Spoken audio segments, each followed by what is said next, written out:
We are now pleased to welcome in Ronda Rousey and Charlotte Flair and Becky Lynch from the WWE, the headliners of WrestleMania 35. First ever women's main event in WrestleMania history. April 7th, MetLife Stadium, WWE Network. And before we jump into that, Ronda, we're going to sort of ask you about the story that shook up our show this morning, certainly shook up our rundown. Saw your tweet overnight. What's your reaction to Conor McGregor's retirement?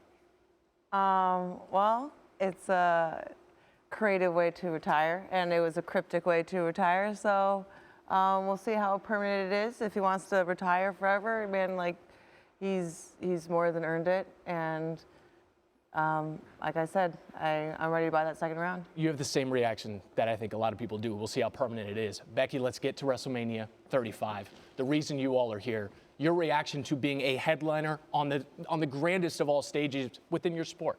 Yeah, I've been working towards this obsessively since I was 15 years old. Like, I left home and traveled to Canada and around Japan and around Europe, and there was a period in there where I left the business because I didn't think that this was possible, but there was always part of me that just felt like I had more to do and that I wanted to accomplish this dream. And even when I got signed to WWE, one of my good friends, I said to him, I'm going to main event WrestleMania, and he said, it's good to dream, but be realistic.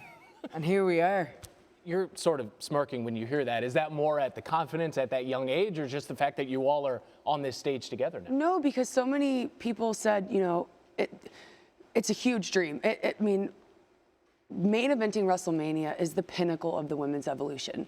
And even 2 years ago, I think most people would say that's impossible.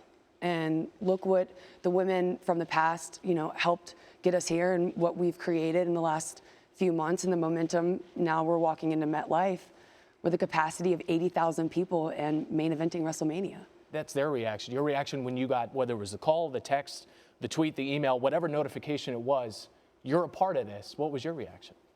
Well, on one hand, I was already expecting it, and on the other hand, I was just really happy that it was finally certain. Like, it seemed like an abstract goal somewhere far in the future, but when I came into WWE just a year ago, and my goal from the very beginning is I wanted to be part of the first ever women's main event for WrestleMania, and it's just incredible the amount of momentum that we've been able to generate within just a year. If you look at last year's WrestleMania compared to now, like what I think what's happening in WWE is really a parallel for everything that's happening culturally around the world. The WWE just copies everything else that's happening with the women's evolution and revolution, every industry out there. And so, like, I really think that this is one of those mediums where you can affect real social change and affect how women view themselves. This is the same company that had bra and panty matches that are now, raising the women to the highest pinnacle that they have in the industry.